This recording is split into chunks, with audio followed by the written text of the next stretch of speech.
Hello, my name is Hubertus Grobbel. I'm the Vice President Security Solutions at Swissbit, and in this HelpNet security video, I'll be talking about embedded IoT security threats and challenges. In the end, in the IoT, it is all about security. Security in general makes the world go round. No security means chaos, not only in the IoT. Our daily life is driven by seamless security. In our browsers, in the smart meter, in our smartphones, payment systems, we trust security every day and are not aware of it. Business-wise, security is the enabler for any business model. It converts energy into money by smart meters. It converts know-how into money by software license protection. It converts network connectivity into money by SIM and eSIM. It converts shopping goods into money by payment cards or a secure banknote. Any transaction does require security. Looking at the big projected business figures in the IoT, naturally, security has to be the DNA of the IoT. But is this the case? What disciplines need to be managed? These are threefold. You need to secure the device to keep it in a trustful state, to support secure lifecycle processes. You need to secure the data at rest, to prevent them from getting in the wrong hands, to encrypt and sign data for authenticity. You need to provide an identity and secure the data communication to ensure confidentiality and trustworthiness of the communication partners. Failing in one discipline will lead to failure in business. Various risks do occur when failing to care about security. Information may be interrupted and insight prevented. You cannot take a decision if your data are not flowing into your business logic. Information may become manipulated and lead to wrong decisions, which is, for example, very bad when life-saving machines are fed with wrong data. Thus, if the information path is not reliable, your decisions of your business logic are in danger. Breach of confidentiality may expose your business secrets or customer data.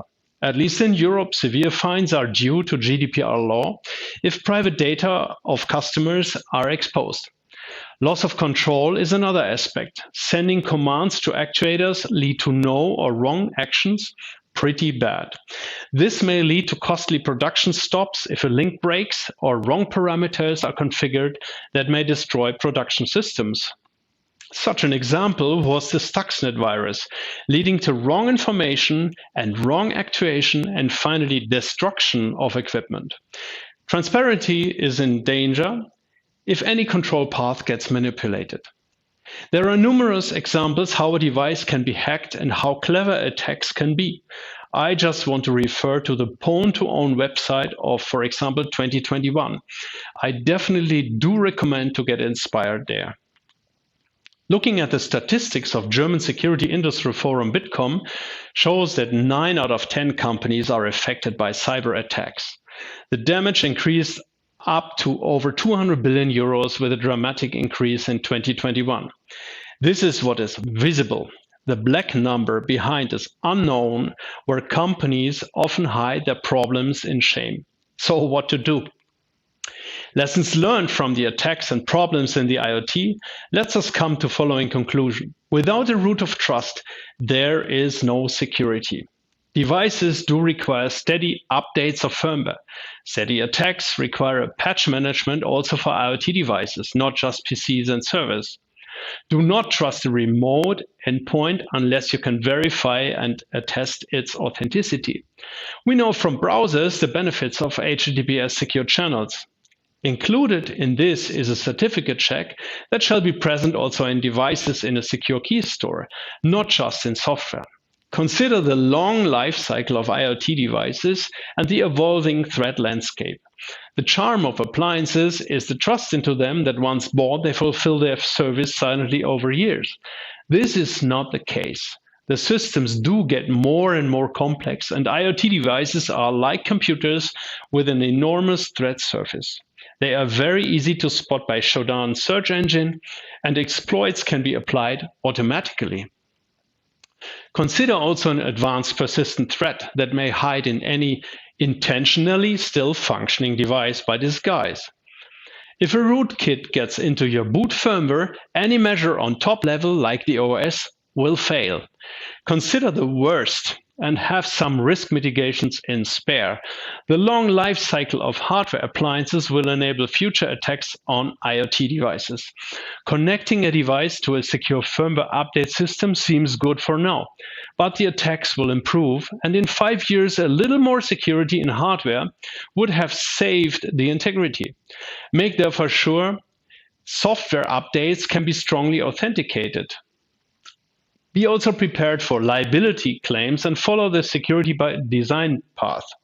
German government starts to insist by law initiative on the security by design principle. The products need to be developed against best practices. Also, product liability in USA will lead to a severe liability increase for millions of tiny IoT devices that simplify our life, not to mention cars and airplanes.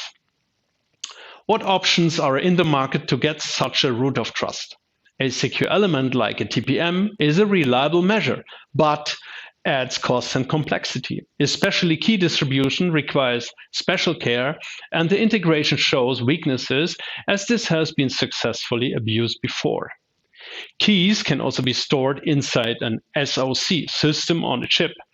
But personalization and technology access may require special contracts to unlock security features and leads to fragmented landscape and or generate a strong lock-in effect. Or do nothing. With lack of compliance, increased financial risk and reputational damage may occur. Another option is to integrate memory storage and security in one device. Naturally, the essence of the function of a device is defined by the content of the boot and application memory. Thus, such storage device exists in any IoT device. Memory modules follow strict standards which make a design-in immediately global. My highlight here is that in addition to reliable storage, highest security can be provided in one package. Whatever aspect of all options before mentioned do break down to device integrity, because with a secure identity on silicon level, highest security can be reached. Remote or local attestation between connected devices to ensure trustworthiness, unclonable hardware-based identity. Device integrity, because secure boot protection and failover scenarios are essential. Data protection, because on-device encryption with a device-specific master key and role-based access control are needed by industrial regulations. Data integrity, because flash memory contents shall be proven untampered. Many additional aspects need to be considered. Hardware security algorithms and identity key store will prevent device cloning and manipulation efficiently. Compatibility and standards will evolve over the long life cycle, and the devices need to keep pace by secure update mechanisms. Liability and reliability will be enforced by laws. Market players are to implement security by design and to deal with severe fines in case of damages. Lifecycle management will need a holistic approach from provisioning to updates to end of life. Sustainability and resilience will protect your investments, will ensure devices can have a long life cycle by investing into security, and last not least, for the sake of environmental protection. A lifecycle example of an IoT device from birth to going live is like the following. Key provisioning and enablement is essential to get devices in the cloud.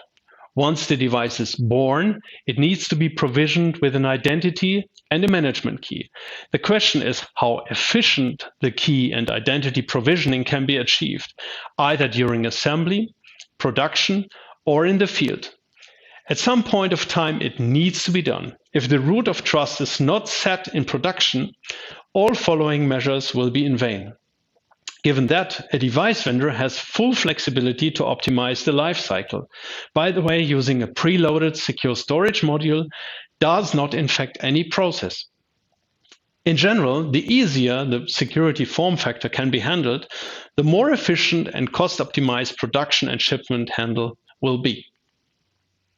When device assembly has taken place, the product is ultimately shipped. On first usage or in a configuration step at a system integrator, the device connects to a data center and is assigned to the user or a use case.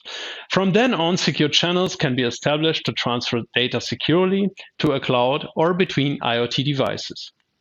In practice, a device will need a key store. I definitely do recommend any hardware-based key store of any of the previously mentioned kinds. Some solutions do require an extra chip, some are suitable for retrofit, and some can be flexibly upgraded in case of security threats like post-quantum computing appear. The provisioning steps are key and do need to be highly automated for the projected millions of devices. So what did we talk about? We talked about security, threats with hacks like pwn-to-own and so on. We talked about challenges in the lifecycle of IoT devices of different kinds, options, disadvantages, advantages for a root of trust, key and identity provisioning in production or in the field, data protection and data integrity for data storage at rest, trusted supply chain, simplified onboarding, and very important, security, retrofit, and investment protection. Thanks a lot for your interest.